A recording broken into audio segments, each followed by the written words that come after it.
A Caerte e Lide apresentam Cresce SC, o podcast de comunicação para o desenvolvimento de marcas e lideranças. Olá, sejam bem-vindos a mais uma edição do Cresce SC, o nosso podcast de comunicação e liderança. Eu sou a jornalista Melina Calduro, coordenadora de conteúdo da Rede de Notícias A Caerte, e hoje nós vamos falar sobre cultura. Eu tenho o prazer de receber aqui com a gente no estúdio a Paula Borges Lins. Ela que é presidente do Instituto Maratona Cultural e produtora cultural também. Coordenadora do Núcleo de Empreendedorismo Cultural da CIF e uma das referências que nós temos aqui em Santa Catarina de economia e de cultura. Paula, muito bem-vinda e obrigada por aceitar o nosso convite.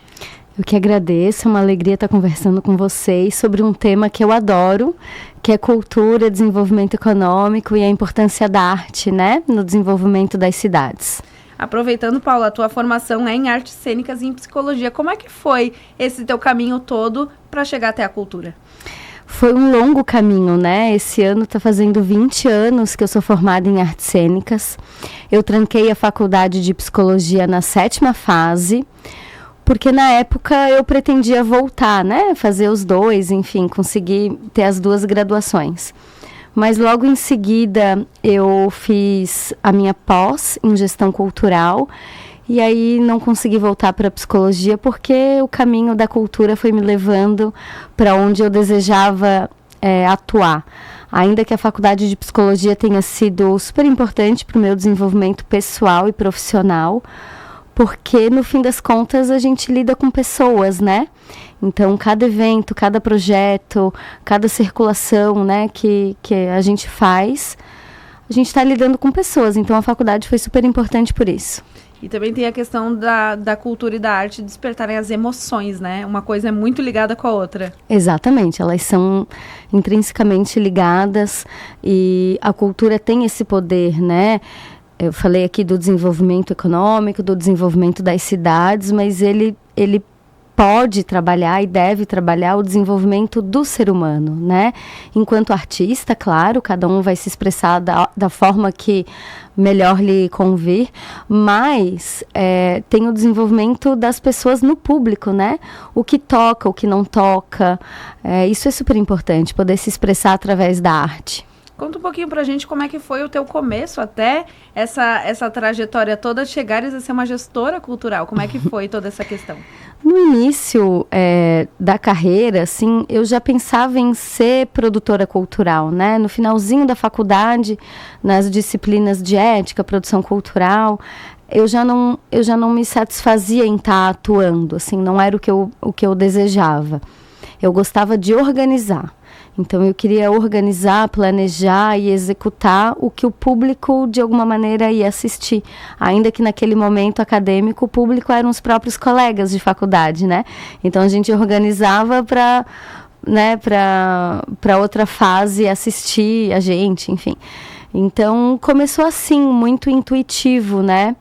De querer organizar e planejar e não estar em cena, não ser o foco. E aí, a partir disso, comecei a trabalhar com bandas, né, fazer turnê, tentar vender o show delas. Então, foi muito intuitivo, assim, de Florianópolis ligar para alguns bares, algumas casas noturnas de Blumenau, que foi o primeiro lugar onde uma banda que, na época, né, 18 anos atrás, eu trabalhava, era ligar para esses lugares e oferecer a banda para tocar. E aí, deu certo a primeira vez, né? Então, eu falei, opa, aqui é um caminho, então vamos continuar ligando. E ligava de casa mesmo, porque a gente está falando de 18 anos atrás, 19 anos atrás, né? Não tinha WhatsApp para eu mandar, então era uma produção muito caseira mesmo, assim, de fazer uma listinha no Excel da casa noturna, do telefone dela, do e-mail, e de ligar e oferecer esses produtos, né, digamos assim. E à medida que foi dando certo, tu vai se sentindo confiante no que tu tá fazendo. Porque não tem um caminho acadêmico que vai te ensinar isso, né? A academia, ela é importante por tudo. Foi extremamente importante ter feito as faculdades que eu fiz nas 2 universidades, né? Eu fiz o DESC, que foi onde eu me formei, e a Unisul até até trancar a disciplina e me focar no TCC de artes cênicas. Mas elas foram extremamente importantes para me dar base. Mas é só a prática que vai te mostrar o caminho, né? Não tinha ninguém na família, não tinha ninguém próximo que pudesse me mostrar esse caminho. Então foi método tentativa e erro mesmo. E vai com a cara e a coragem, né? Tu destacou um ponto bem importante de 18 anos atrás a gente não tinha essa facilidade, né? Que ao mesmo tempo é uma coisa que facilidade, mas que também nos satura de vez em quando, né? Por a questão do WhatsApp e tudo mais. E hoje, liderando o Instituto Maratona Cultural, que vocês realizam eventos como a própria Maratona Cultural, que a gente vai falar um pouquinho mais daqui a pouquinho. Tem também a orquestra de baterias, os museus virtuais. Qual foi o momento, assim, que tu entendeu dessa questão de uma produção de banda e desse teu caminhar que poderia ser mais uma ferramenta de impacto social, econômico e ter a ideia desses projetos também, participar ativamente desses projetos maiores? A Maratona Cultural, ela foi o primeiro projeto que nós criamos dentro desse leque de outros projetos que temos no Instituto, né? Então, é claro que eu me inspirei na Virada Cultural de São Paulo, na Nuit Blanche de Paris, né? Que lá a proposta era abrir os museus e os espaços culturais durante a madrugada e que essas exposições, né? Toda a linguagem de artes visuais, ela pudesse ser acessível para o público durante as madrugadas. Já em São Paulo, quando aconteceu a primeira edição da Virada Cultural em São Paulo, eles já trouxeram mais a vertente musical, né? Só artes visuais talvez não fosse o suficiente para atrair tanto público. E eu olhando para esses movimentos, para esses eventos, foi o tema da minha pós-graduação. Então, antes de fazer a primeira edição da maratona, eu já estava escrevendo, estudando sobre ela. Porque o objetivo na pós era a gente desenvolver um projeto, fosse ele qual for, né, mas que tivesse naturalmente ligado à cultura e que a gente fizesse esse planejamento de execução. E aí, claro, né, no sonho, né, a gente pode ir para qualquer lugar. Na prática, no papel, eu fiz ele um pouco mais realista, né, e pensando como que Florianópolis entenderia um evento como esse, que foi pioneiro no estado. Isso a gente está falando de 2008, mais ou menos. E a primeira edição da maratona só foi executada em 2011. Então, todo esse período foi tentando captar recurso, foi tentando viabilizar, marcando reuniões, tentando mostrar, né, principalmente para as entidades e para os governos, de que era possível a gente fazer um evento aqui em Santa Catarina nesse modelo, que já estava tendo destaque na França, destaque em São Paulo, mas aqui ainda nem se pensava sobre ele. Então a maratona, ela é o carro-chefe, né, do Instituto, não à toa dá o nome, né, da empresa, mas a gente sempre teve esse olhar, né? O que está acontecendo no mundo e que talvez possa servir de inspiração, não como cópia, mas como inspiração para que a gente pudesse realizar aqui. Vamos falar um pouquinho mais da maratona para quem está nos ouvindo. A maratona hoje é considerado o maior evento multicultural de Santa Catarina. Atrai gente do estado inteiro. Mas para quem não conhece, conta um pouquinho para a gente do formato da maratona e como que é esse evento. Ele é um evento que acontece em 3 dias. A gente não entra na madrugada, como é a Virada de São Paulo. Então, isso é super importante, né? A gente olhar para a nossa cidade, olhar para o nosso bairro, entender até onde a gente pode ir.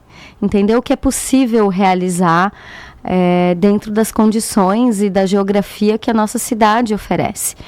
Então, ela é um evento que acontece durante 3 dias, espalhados em diversos bairros, com uma programação diversa, acessível e gratuita. Então, hoje em dia, a gente tem uma programação de quase 500 ações culturais espalhadas nesses 3 dias. Então, aqui em Florianópolis, são 20 bairros, que recebem a programação, e dentro desses 20 bairros são mais de 100 pontos. Então, esses 100 lugares recebem a nossa programação. Alguns sexta, sábado e domingo, outros só no sábado, outros só no domingo. E aí nós temos uma equipe que trabalha praticamente o ano inteiro, organizando esse calendário, né, montando esse grande quebra-cabeça de programação, para que nos 3 dias de evento o público possa se encaminhar para o maior número de espaços que for possível e aproveitar grande parte da programação. Nós tivemos agora a última edição, e como é que é para ti, que imaginou, desenhou, escreveu esse projeto, ver aquela maratona de 2011 e essa agora, que tiveram grandes nomes nacionais, eventos em 20 bairros, como é que é olhar esse sonho realizado? É uma satisfação pessoal, porque eu tenho o privilégio, né, de ter conduzido, ainda que de forma intuitiva, a minha carreira, o meu desejo pessoal e a minha carreira, né, a minha profissional. Porque não é muito fácil, né, a gente levantar todos os dias e vamos lá tentar de novo, né, realizar um sonho. Mas eu sempre achei que fosse possível e me conectei com pessoas que de alguma maneira me ajudaram a realizar, uma equipe que veste a camisa literalmente, que acredita na importância da arte e da educação para o desenvolvimento de uma cidade. Nós somos iniciativa privada que nos conectamos com o poder público para fazer parcerias, algumas vezes financeiras, mas nem sempre, e que viabilizam o projeto. Todos os anos a gente começa praticamente do zero, né? Eles são projetos, a maratona e os outros projetos que a gente faz no Instituto, eles são projetos que são viabilizados pelas leis de incentivo. Então, é pela lei municipal, onde o pagador do ISS e do IPTU, ele usa parte do seu tributo para apoiar um projeto que a prefeitura aprova, né, e publica no Diário Oficial e permite que esse projeto capte recurso. Com a lei estadual, que é a mesma ideia, mas muda o imposto, né? É o ICMS. Então, as empresas que são pagadoras de ICMS, elas usam uma parte do imposto que, ao invés de ir para o Estado, vai para um projeto que já é aprovado pelo Estado. E a lei federal também. Então, as empresas que pagam imposto de renda, elas usam 4% do imposto de renda para apoiar um outro projeto. O restante é pago para o fisco, né? Então, a gente se utiliza dessas 3 leis para viabilizar. E todo ano, o jogo começa do zero. Então, todo ano, a gente tem que aprovar o projeto nas leis, captar o recurso, executar e prestar contas. O prestar contas é para os governos, para mostrar que esse tributo foi usado de forma eficiente, qualificada, e para as empresas que usaram parte dos seus tributos. E eu costumo falar que todo ano a gente começa do zero, porque a gente tem esse exercício, né, de fazer literalmente tudo de novo. A única coisa que é uma vantagem para a gente é a experiência ao longo dessas 11 edições. Então, quando a gente vai escrever um projeto, ele já não é mais do zero, porque a gente sabe o que deu certo, o que não deu, o que precisa melhorar, quais são os pontos de atenção em relação à edição passada. Então, isso a gente vai aprimorando. Mas a captação de recurso, ela foi um desafio durante 9 anos, talvez. De bater na porta das empresas e explicar para elas como que funciona as leis de incentivo, né? Que elas são corretas, são idôneas, que o governo permite isso, né? Tanto a lei federal quanto a lei municipal, elas estão fazendo 34 anos. Há 34 anos, tanto o governo federal quanto o municipal de Florianópolis permitem que as empresas usem parte dos seus tributos para incentivar projetos culturais. A lei estadual é mais recente, ela é de 2020.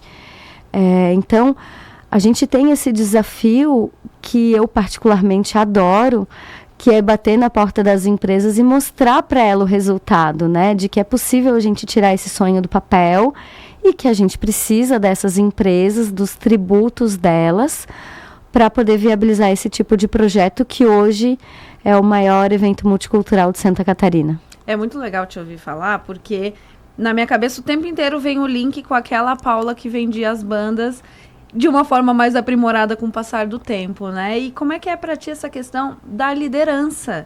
Porque exige ter a motivação e exige também liderar essa equipe o ano inteiro e recomeçar e recomeçar e recomeçar todos os anos após a maratona. Como é que é para ti essa situação? Então, sabe que eu demorei para fazer essa conexão que tu estás falando, né? Porque para mim tinha uma diferença. Hoje, claro, com a maturidade, com a experiência, eu já tenho um outro olhar. Mas eu achava que a minha vocação era trabalhar com a parte artística. Era fazer a curadoria, era negociar os cachês, né? Enfim, falar com um artista que eu queria muito fazer o show dele, talvez a gente não tinha orçamento. Então, trabalhar a parte artística e de curadoria do evento mesmo. E eu sempre tentava buscar uma parte comercial para a empresa, né? Para que pudesse fazer essa conexão com os empresários e com as leis de incentivo. E o meu irmão, que é o meu sócio, ele falava para mim, ele cuida da parte administrativa dos projetos, de prestação de contas e a parte operacional, né, de fornecedores e tal. E ele falava para mim, Paula, ninguém melhor do que você vai poder falar da maratona, vai poder vender a maratona, bater numa porta e falar do evento, esse sonho é teu. Eu falava, não, mas eu não sou comercial, né? Eu não quero ser comercial. Eu quero cuidar de outras coisas. E eu levei alguns bons anos para entender que eu tinha essa habilidade, né? Ela estava um pouquinho escondida, ou talvez eu não tivesse essa percepção que agora eu tenho. E hoje em dia eu gosto de fazer isso, né? Eu fui passando, o que também foi muito bom, porque eu fui passando por todas as áreas do meu próprio negócio, né? Eu queria trabalhar com a parte de curadoria, selecionar os artistas, cuidar do público. Nas primeiras edições eu distribuía esse folder de programação no semáforo, na frente da universidade. Porque eu adorava falar para as pessoas do evento, e a maioria, logicamente, não conhecia, né?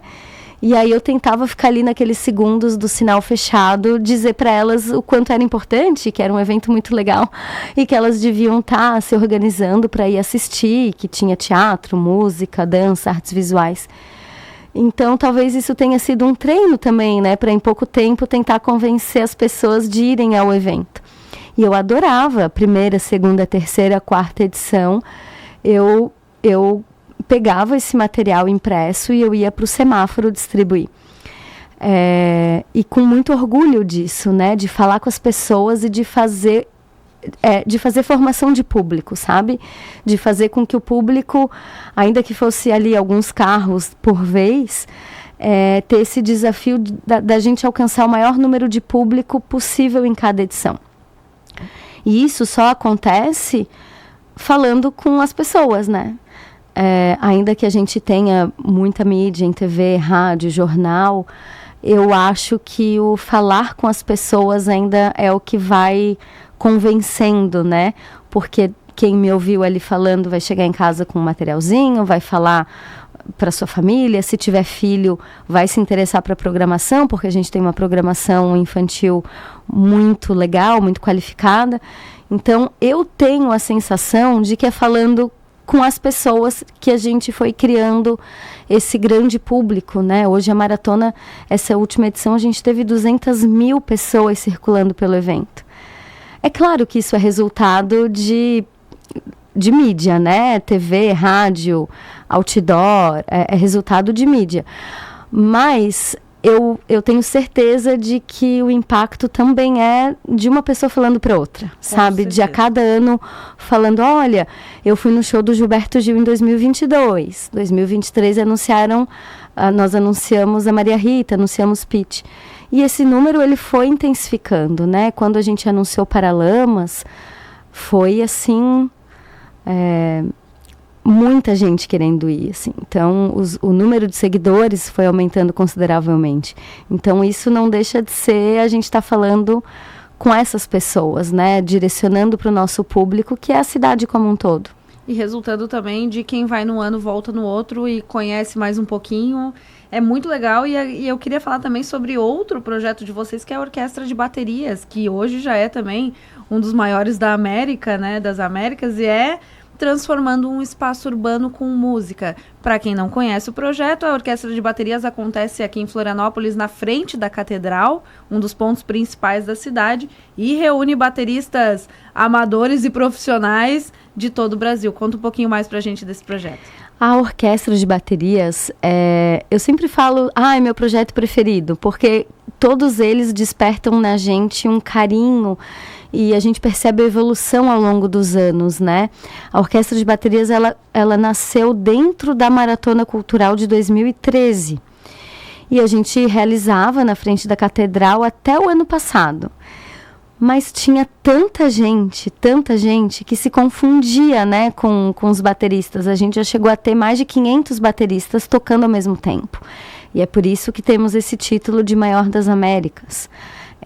Tem 2 orquestras no mundo que são maiores do que a nossa, mas que aconteceram uma vez só. Uma foi na Inglaterra e a outra é na China. Então, a nossa, a gente pode dizer que ela é a maior do mundo, porque é a única que acontece todos os anos, né? Essas 2 acabaram não acontecendo mais. Mas é mais do que números, né? É mais do que ter 500 bateristas, ou no caso da maratona é mais do que ter mais de 200 mil pessoas participando do evento. É o poder de transformar os espaços públicos, né? Tanto o palco principal da maratona como a orquestra de baterias, a partir de agora, elas estão sendo realizadas na Arena Floripa, que a gente começou a chamar assim desde o ano passado, que é aquele terreno ali no centro de Florianópolis, onde é um estacionamento de ônibus. Ele é um terreno da União, que foi cedido para a prefeitura. E eu passava por lá e olhava aquele terreno enorme e não gostava muito de ver ônibus ali, né? Eu quero ver pessoas. E pessoas que possam estar num espaço público com um ingresso gratuito, se divertindo, seja uma tarde, como é o caso da orquestra, ou 3 dias, como o caso da maratona. Então, o desafio da orquestra, ele é reunir o maior número de bateristas no dia, né, do encontro e fazer com que todos toquem a mesma música ao mesmo tempo. E para isso a gente tem 4 regentes, que são 3 bateristas e 1 vocalista, que eles preparam um repertório, disponibilizam na internet e os bateristas precisam se inscrever para participar, para a gente ter minimamente um controle, né, de acessos. E cada um fica ensaiando na sua casa e no dia se encontram e tocam juntos. Esse projeto, ele é muito legal, porque ele fez, a partir dele, outras 16 orquestras acontecem em Santa Catarina. 16 encontros de bateristas, digamos assim. Alguns menores, com 50 bateristas, outros com 100, 200. Isso é muito legal, porque foi inspirando outras cidades, né? Do mesmo jeito que um festival em Paris e em São Paulo me inspiraram, o nosso evento aqui tem inspirado outros 16 encontros de bateristas no estado de Santa Catarina, que movimentam a sua economia, o seu bairro, as lojas de instrumento da sua região, as famílias, né, que se programam para ir assistir. Então, tá o pai, a mãe, o filho tocando. A gente fica muito feliz com o resultado dele, porque é mais do que esses números que impressionam, né? É o poder da arte transformar e emocionar. Esse é um projeto apaixonante, eu já fui em algumas edições. É muito legal ver que não tem idade, não tem sexo, tem criança, tem família, todo mundo aproveitando no mesmo lugar. E já tem data esse ano? Como que as pessoas fazem para se inscrever? Já temos data, a gente ainda não divulgou, olha só. É dia 16 de agosto, lá na Arena Floripa. A gente ainda não abriu as inscrições, né? A gente costuma comunicar através das redes sociais da Orquestra de Baterias e pela Maratona Cultural também. Então, quando a gente abrir, as pessoas vão se inscrever e vão poder participar. E esse é um projeto que ele começou pequenininho dentro da maratona. Na primeira edição, em 2013, tinha 34 bateristas. E olha no que ele foi se transformando, né? Em 2018 eu tive a oportunidade de falar sobre ele em Austin, no Texas, que é o maior evento de inovação do mundo. E quando eu comecei a falar lá sobre a orquestra de baterias, eu comecei abrindo o mapa e mostrando onde era Florianópolis, né? Porque a maioria das pessoas não sabiam nem da onde eu era. Então, para poder falar do evento realizado em Florianópolis, eu precisei primeiro situar os participantes do evento, né, pelo mapa, para eles verem o que é Florianópolis, né? E foi muito legal porque é um evento que tem representado a nossa cidade e o nosso estado mundo afora. É muito legal de ver também, porque era comum a gente ouvir falar que Curitiba tinha bastante arte, São Paulo bastante arte, mas hoje Floripa também está nesse calendário e tem o espaço urbano está totalmente transformado para isso. Então, eu vejo que é um fruto, uma semente que se criou e hoje a gente já vê também pinturas artísticas ao longo da cidade, então tudo isso é um complemento para quem mora aqui e para quem vem nos visitar, né? É isso mesmo. Na maratona, a gente tem a Maratoninha Cultural, né? Que é uma programação infantil. E lá a gente teve uma artista que a gente adora, que é a Tuane, que ela é artista visual, ela faz grafites, enfim. E ela deu uma oficina para as crianças sobre pintura. Então, quando eu falo de formação de público, não é só de quem vai assistir, prestigiar o evento. É de repente, estar plantando uma sementinha nas crianças, principalmente, que estão participando da nossa programação infantil. É de, daqui a pouco, optar por uma carreira artística, né? Ou se desenvolver através da arte, seja na música, na dança, no teatro. E no caso da Maratoninha, a Tuane lindamente fez esse trabalho de aquarela com as crianças. E eu tenho certeza que as crianças saíram de lá apaixonadas, os pais encantados, né? Quem é que não gosta de ver o seu filho ali fazendo uma obra? Vão colocar nas paredes das suas casas e vão lembrar da maratona ainda por muito tempo. Paula, nosso podcast está chegando ao fim. Eu estou encantada. Mas já? Esse assunto foi rápido, né? Foi. Foi bem rápido. E eu sempre peço para o nosso convidado para ele deixar uma frase final que possa inspirar quem está nos ouvindo. Eu acho que foi muito inspiradora a conversa contigo de ver que sonhos podem se tornar realidade e se tornar com um tamanho inimaginável, né? Porque acho que nem nos teus melhores sonhos tinhas essa proporção de que não só fazer grandes eventos, mas inspirar tantas pessoas. Então, o microfone fica aberto para te trazer um pouquinho mais de inspiração para quem está nos ouvindo. Obrigada. Primeiro, agradecer, estar conversando com vocês. E eu costumo falar sempre para minha equipe, né, que o sonho que se sonha junto, ele vira realidade. Porque não basta eu sonhar e achar que eu vou ser capaz de fazer isso. Não, né? Sozinha nunca seria capaz de fazer um evento como esse. Eu tenho uma equipe apaixonada que acredita no projeto. Então, isso é o primeiro passo, né? Você se conectar com pessoas que podem não sonhar a mesma coisa que você, mas que acreditam no seu sonho. E, em paralelo a isso, é o desafio e a persistência, né? Eu costumo falar que a maratona ela só dá certo desde 2011 porque a gente é muito teimoso. A gente tem resiliência, tem persistência e a gente tem fé de que vai dar certo, né? A gente acredita que vai dar certo. E aí é esse desafio de bater nas portas certas, porque hoje a gente tem grandes marcas apoiando o evento. Mas a gente já levou muitos nãos, né? E esses nãos, eles serviram de inspiração para eu bater nas portas certas. Porque eu também não quero uma marca que não acredita que a arte é capaz de transformar uma cidade.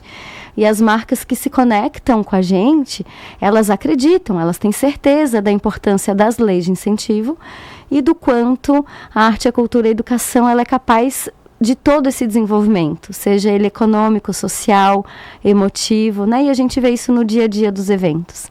Então, eu acho que é acreditar que um dia a gente vai realizar o que a gente deseja e sonha. Paula, muito obrigada pela tua presença aqui no Cresce. E eu quero agradecer também a você que nos acompanhou nesse episódio tão inspirador e tão legal. Na semana que vem eu volto com mais histórias aqui no Cresce. Este foi o Cresce SC, uma parceria entre a Caerte e o LIT.